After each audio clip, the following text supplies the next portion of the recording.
Hallelujah. अगर किसी से मैं पूछूं पिछले हफ्ते में क्या बताया गया था, महेश जी आप बताइए। Hallelujah, hallelujah. और आज का वचन मैं हर बार चाहता हूं कि नया नया वचन आपको सुनाऊं। अगर ये वचन आपके हृदय में जड़ पकड़ ले तो समझ लीजिए आप परमेश्वर के हथेलियों में चले गए। परमेश्वर आपको हथेली में लेकर चलेगा। और आज का वचन है शराब। आज 3 तरह का सवाल है। हालेलुया। शराब, शराब क्या है? शराब क्या है? शराब कैसे आया इस पृथ्वी पर? और तीसरा है शराब का समाधान क्या है? आज तीन तरीके से बात करूंगा और तीनों सवाल का उत्तर होगा। लेकिन आज जो है तैयारी ज्यादा है, इसलिए वचन कम पढ़ेंगे। वचन आपको लिखवा दूंगा, रेफरेंस लिखवा दूंगा। अगर वचन पढ़ेंगे तो लगभग हमारा 8-9 पेज है, मैं नहीं बता पाऊंगा। मैं चाहता हूं कि पूरा आपको हम बताऊं, केवल वचन का रेफरेंस बोल देंगे, आप पढ़ेंगे तो टाइम लग जाता है, मैं पूरा नहीं एक्सप्लेन कर पाता हूं। हालेलुया। और ये सब आपके जीवन को बदलेगा। हालेलुया। पहला बात याद रखिए, शराब क्या है? हालेलुया। 3 सवाल है। शराब क्या है? शराब कहां से आया? और शराब का समाधान क्या है? हालेलुया। तो शराब का परिभाषा क्या है? शराब एक अदृश्य रुकावट है। ये दिखता नहीं है, आपके तरक्की को रोक देगा, आपके बरकत को रोक देगा, आपके आशीष को रोकेगा। हालेलुया। हालेलुया आपके फल होने को रोकेगा, आगे बढ़ने को रोकेगा, आपके उन्नति में बाधा बनेगा। यही है शराब। पूंजी लगाएंगे लेकिन नुकसान हो जाएगा, बिजनेस करेंगे नुकसान हो जाएगा। हालेलुया। जिस काम में हाथ डालेंगे सफल नहीं हो पाएंगे। ये समझ लीजिए आपके घर पर शराब है। और शराब के बारे में बाइबल में जरूर घर पर पढ़ लीजिएगा, 28 अध्याय। हालेलुया। कुछ चर्चा उसमें से करूंगा, बाकी होल बाइबल की चर्चा करूंगा। हालेलुया। शराब के बारे में बाइबल क्या बताती है जरा सुनिएगा। बाइबल पढ़ने का भी जरूरत नहीं है। हालेलुया। शराब है। घर तो आप बनाएंगे लेकिन घर में रहने नहीं पाएंगे। ये शराब है। आप देख लीजिए मोकामा में कितने अच्छे अच्छे घर है, लेकिन नसीब नहीं है रहने के लिए, किसी और का कब्जा में है। हालेलुया। बाइबल क्या बताती है? वृक्ष तो लगाएंगे लेकिन उसका फल नहीं खा पाएंगे। ये शराब है, शराब। सोचिए, ये शराब है। और आगे कहता है फसल तो लगाएंगे, कोई दूसरा उसको काट लेगा, ये भी एक शराब है। हालेलुया। शादी की बात होगी लेकिन कहीं किसी और के साथ चली जाएगी, ये भी शराब है। हालेलुया। और कहता है मजदूरी करेंगे, कमाई लाएंगे लेकिन छेद वाला थैला में रखेंगे, ये भी एक शराब है। कमाई कर रहे हैं, बचत नहीं हो रही है, घर में पैसा आ रहा है, बचत नहीं हो रहा है, ये भी शराब है। ये भी एक शराब है। किसी घराने में ऐसा शराब है कि कम ही उम्र में सब लोग गुजर गए, कम ही उम्र में सब लोग गुजर गए। हालेलुया। 50 साल होते होते चले गए, वो घर पर शराब पड़ा हुआ है। हालेलुया। ये भी एक शराब है। हालेलुया। ये भी एक शराब है। गर्भ में फल तो लगेगा, 9 महीनों से पहले एबॉर्शन हो जाएगा, गर्भपात हो जाएगा, ये भी एक शराब है। फल नहीं लगेगा, फल लगेगा लेकिन 9 महीनों से पहले गर्भपात हो जाएगा, एबॉर्शन हो जाएगा। ये समझिए बार बार ऐसा हो रहा है, समझ लीजिए ये शराब है। हालेलुया। इतना ही नहीं, हालेलुया कमाएंगे लेकिन उसका कमाई कोई और खाएगा, ये भी एक शराब है। कौन खाएगा? हालेलुया। मैं इसके बारे में पढ़ रहा था, नीति वचन में पढ़ रहा था। हालेलुया।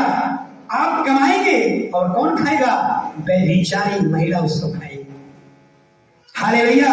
और आगे बैंक में पैसा है लेकिन अच्छे भोजन नसीब में नहीं है। बैंक में पैसा है, बैंक में लाखों करोड़ों रुपया पड़ा हुआ है, लेकिन नसीब में अच्छा भोजन नहीं है। सुनेंगे इधर,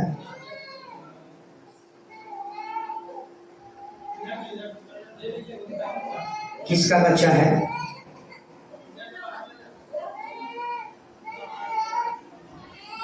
छोटी बच्चिया, बाहर लेके जाओ, बाहर से पीछे जाओ। अरे इधर से जाओ, अंदर से जाओ। आशीष, बच्चा जो कंट्रोल में नहीं है अपने पास रख लीजिए। हालेलुया। आशीष बाहर लेकर जाओ।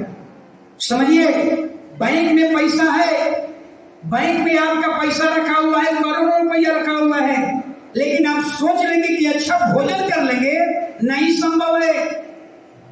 हालेलुया, संभव नहीं है। पैसा रखा हुआ है, हालेलुया, लेकिन अच्छा अच्छा भोजन नसीब में नहीं है। सोचिए क्यों? क्योंकि शुगर हो गया है।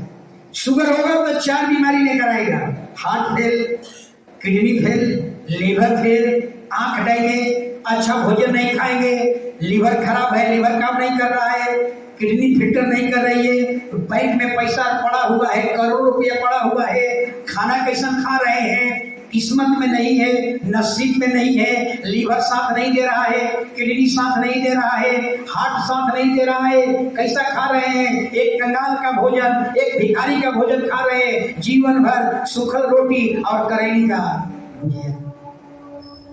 सोचिए, पैसा है, ये मत सोचिए कि हमारे पास पैसा हो जाएगा तो हम अच्छा अच्छा चीज खा लेंगे, भूल जाइए। क्यों ऐसा हो गया? ये श्राप है कि आपने हमारे खुदा का अनादर किया, आपने खुदा को रिश्त दिलाया, खुदा को जाना लेकिन उसके पीछे नहीं चला, खुदा को जाना लेकिन उसके टीचिंग पर नहीं चला। ये श्राप पड़ा रहेगा। पैसा से जिंदगी नहीं है, जिंदगी हमारे खुदा के वचन से है। हालेलुया, ये सब श्राप है, याद रखिए। हालेलुया, बाइबल कहती है कुछ श्राप जो है स्वयं जिम्मेवार है। सॉरी, हालेलुया, एक और बात, हालेलुया, श्राप, यही सब श्राप को यीशु मसीह ने क्रूस पर चढ़ा दिया था। यीशु का जितना कोड़े लगे थे, जितना दुख था, यीशु ने सारे श्राप को क्रूस पर क्या किया? हालेलुया, शैतान को पराजित कर दिया, यानी सारे श्राप को अपने शरीर में उठा लिया। यानी जो यीशु पर भरोसा करेंगे ये सारे श्राप से मुक्त हो जाएंगे। इतना अद्भुत बात, केवल विश्वास करेंगे और सारे श्राप से मुक्त हो जाएंगे। हालेलुया, तो दोस्त उत्तर मिल गया, पाप के शरीर श्राप क्या है और श्राप का समाधान कहाँ है। यही सारे श्राप को यीशु ने क्रूस पर चढ़ा, यानी जो यीशु पर विश्वास करते उस पर श्राप नहीं होगा। हालेलुया, बाइबल बताती है कि कुछ श्राप जो है हम स्वयं उसका जिम्मेवार हैं, हम जिम्मेवार स्वयं हैं। हालेलुया, आपके जीवन में 2 कारण से श्राप आता है, याद रखिएगा, 2 कारण से। पहला कारण, परमेश्वर अनुमति दे दे आपके जीवन में श्राप के लिए, और दूसरा, हम ऐसा कोई काम करते हैं जिससे शैतान को अधिकार मिल जाए। हालेलुया, याद रखिए। अब सवाल करेंगे आप लोग कि परमेश्वर श्राप क्यों देंगे, परमेश्वर अनुमति क्यों देंगे? क्या यीशु मसीह ने श्राप नहीं दिया? नहीं दिया। क्या यीशु ने श्राप नहीं दिया? किसी को नहीं याद है? अंजीर के पेड़ को, हालेलुया, अंजीर के पेड़ को यीशु ने खुद श्राप दिया। हालेलुया, याद रखिए। अंजीर की थोड़ा सा बताना चाहूंगा। अंजीर का पत्ता पहले निकलता है और उसके बाद अंजीर में फूल नहीं होता, याद रखिएगा। गुलर के समान अंजीर में क्या होता है? फल ही निकलता है। पहले कोमल पत्ता निकलेगा, इसके बाद क्या निकलेगा? फल। लेकिन यीशु जब गया था वहां पर चेलों को लेकर के, तो वहां पर पत्तियां कोमल कोमल निकली थी, जैसे महुआ में कोमल पत्ती निकलती। अब ये फल का भी टाइम नहीं था, और यीशु ने कहा आज के बाद इसमें फल नहीं लगे। यीशु ने श्राप दे दिया, और वही समय तुरंत, बाइबल कहती है तुरंत, हालेलुया, पेड़ सूख गया। सोचिए, पेड़ सूख गया। हालेलुया, याद रखिए, श्राप का मतलब क्या है? श्राप आपको पनपने नहीं देगा, श्राप आपको उठने नहीं देगा, श्राप आपको बढ़ने नहीं देगा, श्राप आपको तरक्की करने नहीं देगा, आपको बरकत करने नहीं देगा, आपको जयवंत होने नहीं देगा, आपको सफल होने नहीं देगा, आपको आशीषित होने नहीं देगा। अगर हालेलुया, यही है श्राप। और बाइबल में, हालेलुया, बाइबल में श्राप के कई कारण है। जब आप बहुत सा विवरण की किताब पढ़िएगा 28 अध्याय, तो साफ लिखा हुआ है, अगर तू मेरे वचन के अनुसार जीवन नहीं जिया, अगर तुम मेरे वचन को सुनते हो और उस पर नहीं चलते हो, तो मेरा पूरा साथ तेरे जीवन में लगा रहेगा। जिस व्यक्ति का जीवन इस बाइबल के अनुसार नहीं है, अगर आप सोचते होंगे कि आधा पालन कर लेंगे आधा छोड़ देंगे, आप पर श्राप पड़ेगा। बहुत सारी विवरण जरूर पढ़ लीजिएगा 28 अध्याय। अगर तू मेरी आज्ञाओं का पालन करता है, नहीं करेगा, तो सारे श्राप तेरे जीवन में आ जाएगा। हालेलुया। तो ये एक कारण है। अगर आपके हाथ में सब कुछ रखा हुआ है, बाइबल बताती है, नीति वचन लिखा हुआ है, हालेलुया, कि मनुष्य के मुख में जीवन और श्राप, जीवन और मृत्यु है। हालेलुया। सब कुछ आपके सामने है, सब कुछ आपके सामने रखा गया है। अगर इसका हम पालन करते हैं तो जीवन है, अगर इसका आज्ञा का पालन नहीं करते हैं तो हमारे जीवन में, पूरा लाइफ आपके जीवन में श्राप बना रहेगा। हालेलुया। तो आगे हम लोग देखेंगे। हालेलुया। एक और बात, हालेलुया, जब आप भरोसा विवरण 12 अध्याय में पढ़िएगा, निकालिएगा मन। हालेलुया। परमेश्वर ने अब्राहम को बुलाया, 7 वायदा देकर के बुलाया, 7 वायदा देकर के अब्राहम को बुलाया, अब्राहम अपने देश को छोड़ दे, अपने पिता के घर को छोड़ दे, अपने कुटुंब और रिश्तेदार को छोड़ दे, निकल जा। और 7 वायदा किया था, और 7 वायदा आशीष था, आशीष था। उसमें एक जो था श्राप था। मैं पढ़ कर सुना देता हूं। पहला 7 वायदा किया, तुझसे एक बहुत बड़ी जाति बनाऊंगा, तुझे आशीष दूंगा। दूसरा, हालेलुया, तेरा नाम, तीसरा, तेरा नाम महान कर दूंगा। चौथा, तू आशीष का मूल होगा। पांचवा, जो तुझे आशीष देगा मैं तुझे आशीष दूंगा। छठा, जो तुझे कोसेगा मैं उसे श्राप दूंगा। सोचिए। हालेलुया। और आठवां कहा, भूमंडल के सारे कुल तेरे कारण आशीष पाएंगे। तो अब जरा समझिए, परमेश्वर ने छठा जो वायदा किया था, अब्राहम के सुरक्षा के लिए वायदा किया था। सुरक्षा के लिए, जो अब्राहम को कोसेगा वही पर श्राप पड़ा रहेगा। अब्राहम को ही नहीं, अब्राहम जितने लोग बाइबल से प्रेम करते हैं वे सब क्या हो गए? अब्राहम के वंशज। आप अब्राहम के वंशज हैं। अगर आप यीशु से प्रेम करते हैं, अब्राहम के वंशज हैं। अब्राहम समस्त मानव जाति का पिता हुआ। हालेलुया। आप अब्राहम के वंश के हैं, आप अब्राहम के खानदान के हैं, जो इससे मोहब्बत करता है।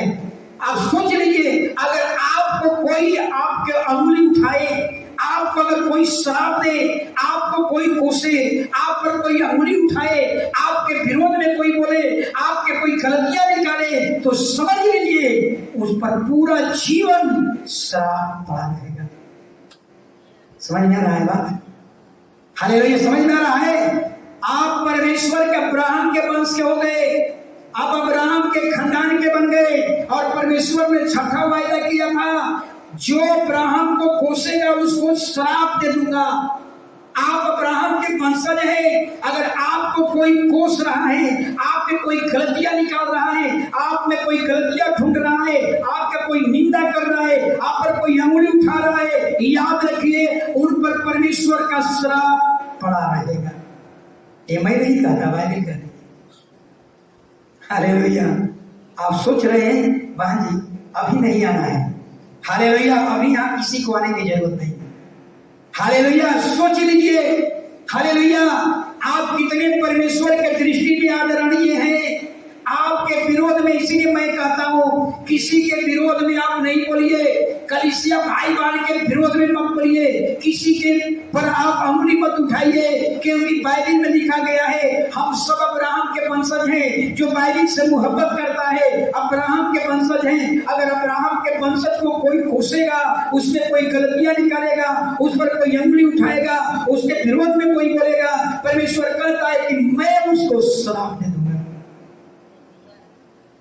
हालेलुया। इसलिए मैं कहूंगा अपने मुंह पर टेप लगा लीजिए। श्राप कहां से आया? श्राप कहां से आया? बाहर से नहीं आया। उसका जिम्मेदार खुद क्या है? मनुष्य है। हालेलुया। खुद मनुष्य है। याद रखिए। हालेलुया। ये सारा एक और बात को, हालेलुया, एक और बात को मैं बताऊंगा। हालेलुया। इसीलिए मैं बराबर कहता हूं कि हालेलुया, परमेश्वर के चुने हुए पर आप अंगुली मत उठाइए।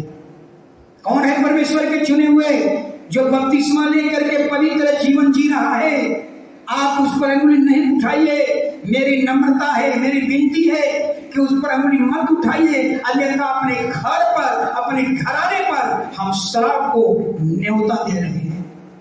और बाइबल बताऊंगा, भयानक भयानक शराब, मैं कल उसको पढ़ रहा था, इसलिए मैं कहता हूं शनिवार को कहीं नहीं जा पाता हूं, पूरा दिन मेरा बाइबल स्टडी होती है।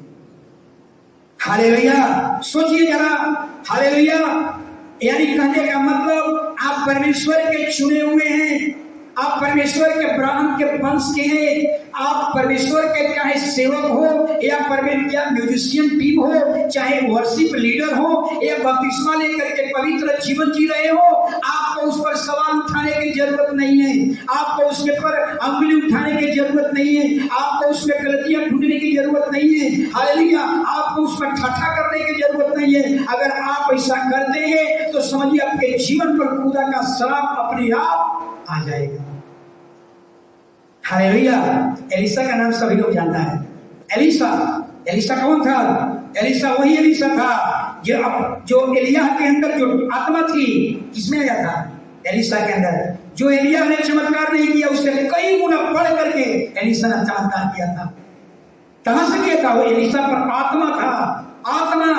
हालेलुया। और एलिसा के बारे में बाइबल क्या बताती है? जरूर घर पर पढ़ लीजिएगा, दूसरा राजा 2 अध्याय 23 वचन जरूर पढ़ लीजिएगा। छोटे छोटे बच्चे ने एलिसा को, एक परमेश्वर के अभिषेकित दास को क्या किया? ठट्ठा में उड़ाया। आप जानते हैं ना एलिसा क्या था? क्या बोलते हैं? टकला। एलिसा का ये बाल नहीं था, एलिसा टकला था। ये बाइबल में नहीं मिलेगा, लेकिन अब अगर स्टडी बाइबल पढ़िएगा तो उससे बहुत चीज उससे मिलेगा। एलिसा टकला था और छोटे छोटे बच्चे लोगों ने उसको ठट्ठा मचाया, परमेश्वर के पवित्र जन को ठट्ठा मचाया, परमेश्वर के अभिषेकित दास को ठट्ठा मचाया, परमेश्वर के अभिषेकित दास को उन्होंने अंगुली उठाया। हालेलुया। और उसी के मुंह से यहोवा के नाम से श्राप दे दिया। बाइबल लिखा हुआ 42 लड़के को ऋषियों ने फाड़ डाला। ऋषि मैंने क्या होता है? भालू ना। ऋषि मैंने क्या होता है? भालू ना। ऋषि मैंने क्या होता है? भालू। यहोवा के नाम से श्राप दे दिया और 42 बच्चे को भालू ने क्या किया? फाड़ डाला।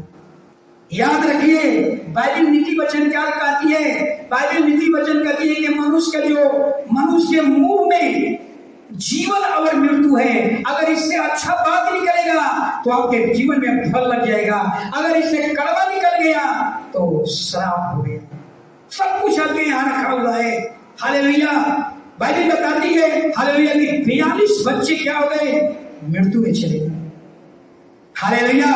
याद रखिएगा, आपको किसी पर अंगुली उठाने की जरूरत नहीं है। परमेश्वर के जन पर, चाहे परमेश्वर का सेवक हो, परमेश्वर का चुना हुआ जन हो या परमेश्वर पवित्र जीवन जीने वाले पर कभी भी आप अंगुली नहीं उठा सकते।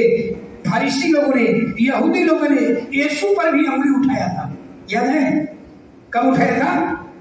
जब यीशु दुष्ट आत्माओं को निकाल रहे थे, लोगों ने क्या कहा? ये दुष्ट आत्माओं के सरदार के सहायता से दुष्ट आत्मा को निकाल रहे हैं। बताइए, यीशु मसीह हालेलुया सेवकाई में जाने से पहले पवित्र आत्मा का अभिषेक हुआ, इसके बाद शैतान से युद्ध हुआ, इसके बाद आराधनालय में यीशु गए और आराधनालय में जाकर के यशायाह की किताब 61 अध्याय का एक वचन पढ़ा। क्या पढ़ा था जरा सुनिएगा।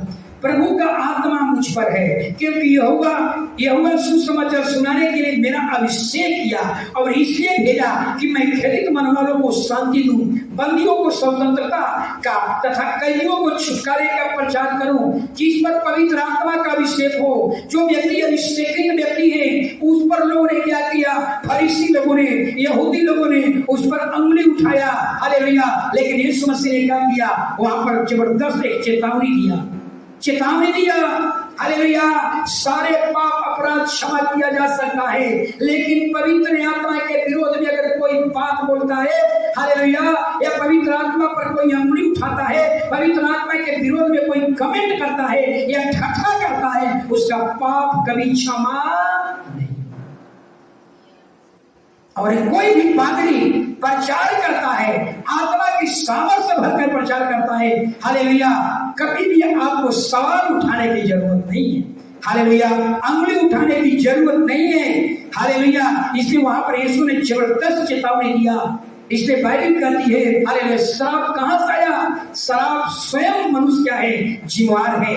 हालेलुया, आज बहुत से ऐसे परमेश्वर के सेवक हैं। ये सेवक की नियुक्ति कैसे हुई? पवित्र आत्मा की ओर से नियुक्ति हुई, पवित्र आत्मा के द्वारा नियुक्ति किया गया, अभिषेक कर करके परमेश्वर की ओर से ठहराया गया, तब एक सेवक बनते हैं। और एडी चर्च में क्या होता है? एडी चर्च में सेवक ऐसे नहीं बनेंगे। एडी चर्च में क्या होता है? एजीएनआई कमेटी जो ऑर्डन मिनिस्टर बनेंगे तो पूरा स्क्यूटी कमेटी आप पर हाथ रख करके, ऑर्डन मिनिस्टर पर हाथ रख करके और वचन के द्वारा क्या कहता है? प्रार्थना किया जाता है। कम से कम 12-13 स्टेट है, और तब जाकर के आप एक ऑर्डन मिनिस्टर बन गए, एक प्रभु का सेवक बन गए, सीनियर पास्टर बन गए। हालेलुया, इसलिए बाइबल बताती है हालेलुया, अगर कोई भाई में, अगर कोई बहन में कोई गलतियां है तो मैं एक तरीका बता रहा हूं, 2 तरीका बताऊंगा। अगर कोई भाई में, बाइबल कभी किसी के बारे में कमेंट करने का अधिकार नहीं देती, बाइबल कभी किसी में गलतियां निकालने का अधिकार नहीं देती है, याद रखिएगा। हालेलुया, तो करना क्या होगा? मैं तरीका बता रहा हूं। अगर लग रहा है आपको में कोई परेशानियां हैं, आपको में अगर कोई गड़बड़ियां हैं, तो हमें उसकी गड़बड़ियां को दूसरे जगह बताना नहीं है। आप उससे व्यक्तिगत तरीका से जा करके अब उससे मिलिए और बाइबल का वचन लेकर के नम्रता पूर्वक उनके पास रखिए कि पास्टर इसका अर्थ क्या है। नम्रता पूर्वक व्यक्तिगत तरीका से मिलिए। अगर कोई बहन में कोई गलतियां हैं, बहन कोई गलती कर रही है, तो बाइबल का वचन लेकर के जाइए, व्यक्तिगत तरीका से मिलिए, उनके सामने नम्रता पूर्वक बात करिए। हालेलुया, या अगर आप उससे मिलना नहीं चाहते, कई बार ऐसा होता है, और उससे मिलना नहीं चाहते, तो आपके पास दूसरा विकल्प है, आप उसके लिए उपवास करिए। बाइबल में 4 उपवास बताया गया है। 3 दिन का उपवास, 7 दिन का उपवास, 21 दिन का उपवास, 40 दिन का उपवास। आप उस भाई के लिए ये 4 में से कोई एक उपवास को चुन लीजिए और उपवास के साथ प्रार्थना कीजिए कि परमेश्वर रानी सिस्टर को अपने वचन के अनुसार उसको बदल दे। मैं दावे के साथ कहता हूं कि प्रार्थना, आपकी प्रार्थना व्यर्थ नहीं होगी। कुछ ही समय के बाद पता चलेगा उस बहन में परिवर्तन आ गया, उस भाई में परिवर्तन आ गया। बाइबल गवाह है, एक योद्धा हार सकता है, एक बलवान हार सकता है, एक अस्त्र शस्त्र लिया हुआ योद्धा हार सकता है, लेकिन प्रार्थना करने वाला कभी अभी तक नहीं हारा है, कभी नहीं हारा। याद रखिए, हथियार वाला व्यक्ति हार गया, बलवान हार गया, धनवान हार गया, लेकिन कभी प्रार्थना करने वाला बाइबल गवाह है कभी नहीं हारा। हालेलुया, इसलिए दूसरा तरीका आपको यही है हालेलुया कि आप अगर किसी भाई में गलतियां हैं, आप भाई के पास जाइए, मिलिए और उससे बात को बताइए। लेकिन कई बार ऐसा होता है क्या, आप अगर उसमें गलतियां निकालेंगे, उस भी आपने गलतियां निकाल देगा तो परेशानी बढ़ जाएगी, विवाद हो जाएगा, झगड़ा हो जाएगा। इसलिए एक ही तरीका है बाइबल के अनुसार, उसके लिए प्रार्थना कीजिए, उसका नाम लेकर प्रार्थना कीजिए, उसके नाम पर 3 दिन का फास्टिंग कीजिए, 7 दिन का फास्टिंग कीजिए। आप देख लीजिए, दावे के साथ कहता हूं उस भाई में बदलाव आ जाएगा। लेकिन अगर हम उसमें गलतियां क्या करके उसके कहे कि ये गलती की हो, तो कहेगा कि आप भी तो ये गलती किए हैं और ये खुद मैं इसका भुक्तभोगी हूं, मैं खुद भुक्तभोगी हूं। समझिएगा, मैं आदमी में गलती नहीं दिखाया। हालेलुया, कई बार ऐसा होता है, अगर आप में गलतियां दिखाऊंगा, वो भी आप में गलतियां दिखा देगा, झगड़ा हो जाएगा। हालेलुया, मैं भुक्तभोगी हूं। मैं स्टेशन से आ रहा था, आज नहीं बहुत साल पहले की घटना मुझे याद है। मोटरसाइकिल से आ रहा था और मेरे आगे एक मोटरसाइकिल जा रहा था, उसका स्टैंड गिरा हुआ था। मैंने देखा कि स्टैंड उसका गिरा हुआ है, हमने सोचा कि धक्का एक्सीडेंट हो जाएगा उसको। हमने गाड़ी तेज कर करके गए और उसको कहे, भाई साहब आपका स्टैंड गिरा हुआ है। वो बेचारा क्या किया कि अपना स्टैंड सीधा कर लिया, हम तो आगे निकल गए। वो भी भाई ने क्या किया, वो भी स्पीड गाड़ी करके आया और फिर मेरे पास आकर बताया, भाई साहब आपका स्टैंड गिरा हुआ है। हमने कहा कि भैया ये तो बदला ले लिया, जब हमारा स्टैंड देखता हूं तो सचमुच मेरा भी स्टैंड गिरा हुआ था। तब मुझे समझ में आया, अगर किसी के गाड़ी का लाइट जल रहा है, तो मैं अभी नहीं बोलूंगा। कब बोलूंगा? पहले अपना लाइट को बुझाऊंगा तब बोलूंगा। जितने महर जी, मोटरसाइकिल वाले संजय जी, सावधान हो जाइए। हालेलुया। अगर आपके नाक पर कालिख लगा हुआ है, हम देख रहा हूं महर जी के नाक पर कालिख लगा हुआ है, हम नहीं बोलेंगे, हम अभी नहीं बोलेंगे। कब बोलेंगे? पहले आईना में अपना चेहरा देखेंगे कि मेरा नाक पर नहीं लगा। समझ में रहा है? ऐसा करेंगे तो शायद हालेलुया अच्छा होगा। अगर आपके कपड़े पर अगर कोई गंदा लगा हुआ है, हम अभी नहीं बोलेंगे, हम अपने घर में जाएंगे, अपने कपड़ा को देखेंगे कहीं मेरे कपड़ा पर तो गंदा नहीं लगा हुआ। अगर नहीं रहेगा तब जाकर कहेंगे महेश जी आपके कपड़ा पर गंदा लगा हुआ है। हालेलुया। तो ये मैंने सीखा। इसलिए बाइबल कहती है दूसरे में गलतियां ढूंढने का अधिकार बाइबल में अनुमति नहीं है। बाइबल अनुमति नहीं देती है किसी में बुराई निकाल दीजिए, किसी पर अंगुली उठा दीजिए, नहीं। बाइबल कहती है हर उसके लिए प्रेयर कर सकते हो। यीशु मसीह मती जो था, यीशु का चेहरा मती क्या था? महसूल लेने वाला के चौकी पर बैठा था। यीशु ने जब बुलाया, क्या उसको कभी कहा कि तुम ऐसा काम करने वाला है, छोड़ दे? कभी नहीं कहा। हालेलुया, कभी नहीं कहा। इसलिए यीशु मसीह जब हमारा स्वामी किसी में उंगली नहीं उठाया, किसी में दोष नहीं निकाला, किसी में गलतियां नहीं निकाला, हम नहीं निकाल सकते। अगर हम निकालते हैं तो याद रखिए हालेलुया, अगर कहीं अभिषेकित जन है, परमेश्वर का चुना हुआ वंश है, अगर उस पर उंगली उठाते हैं, उसमें गलतियां ढूंढते हैं, तो याद रखिए दावे के साथ कहता हूं आप पर श्राप पड़ेगा। और इसका एक उदाहरण आपके सामने मैं रख रहा हूं। हालेलुया, आपके सामने इसका उदाहरण रख रहा हूं। हालेलुया। बाइबल में एक औरत है जिसका नाम था मिकल कौन थी? राजा साउल की बेटी थी। और साउल ने गोलियत को मारने के लिए कहा था जो गोलियत को मारेगा अपने बेटी मिकल का शादी कर देगा। और दाऊद से शादी हो गया। हालेलुया, दाऊद से शादी हो गया। दाऊद के बारे में थोड़ा जान लीजिए। दाऊद अभिषेकित राजा था। दाऊद साधारण राजा नहीं था, अभिषेकित राजा, जिसको शमूएल ने तेल डाल करके अभिषेक किया था। दाऊद नबूवत करता था, नबी भी था, जिस पर पवित्र आत्मा उतरता था। हालेलुया। और वाचा का संदूक बाइबल में लिखा हुआ है कि वाचा का संदूक ओबेद-एदोम के घर पर 3 महीना से पड़ा हुआ था। परिणाम क्या हुआ कि जिस घराने में वाचा का संदूक रखा हुआ था, उसका पूरा घराना फलवंत हो गया, उसका पूरा घराना आशीष से भर गया। जब दाऊद को पता चला, दाऊद राजा था, दाऊद को जब पता चला कि ओबेद-एदोम के घर पूरा आशीष से भर गया है, तो ये वाचा का संदूक का कहा अपने घर लाऊंगा। लेकिन पहला बार में वो फेल हो गया था। क्यों फेल हो गया? क्योंकि उसका एक नियम था, याजक ला सकते हैं, कुछ सिस्टम था, कुछ कानून नियम थे, उसका पालन करके ही अपने घर में ला सकते हैं। जब वाचा का संदूक, समझिए दाऊद राजा है, एक देश का राजा है, राज वस्त्र पहनने वाला व्यक्ति, जब वाचा का संदूक अपने घर पर लाया तो पूरा नाच रहा था। इतना राज वस्त्र उठा करके फेंक दिया, नंगा होकर के नाच रहा था, आत्मा में नाच रहा था। सोचिएगा, आत्मा में नाच रहा था, आत्मिक तौर पर नाच रहा था, खूब उमंग में था। उमंग में इसलिए था अब मेरा घर आशीष वाला घर बनने वाला है। पूरा उमंग में था, आत्मा में नाच रहा था। लेकिन उसकी पत्नी छत के खिड़की में से उसको देखी और अपने राजा को, एक अभिषेकित पति मत कहिए, एक अभिषेकित राजा को, एक जिस पर पवित्र आत्मा उतरता हो, जिस पर आत्मा रहता हो, उस राजा को, अभिषेकित राजा को उसने मन ही मन तुझ समझा। समझिए, आपको मैंने क्या बताया? इतना ही नहीं, एक वचन इसमें जरूर पढ़िएगा, पढ़ाएंगे अभी। हालेलुया, इतना ही नहीं, हालेलुया, इतना ही नहीं, उन्होंने राजा को क्या कह दिया? निकम्मा राजा कह दिया। सोचिए, एक परमेश्वर का अभिषेकित दास को आपको निकम्मा करने की जरूरत नहीं है, आपको उसको तुच्छ कहने की जरूरत नहीं है, आपको उसको अंगुली उठाने की जरूरत नहीं है।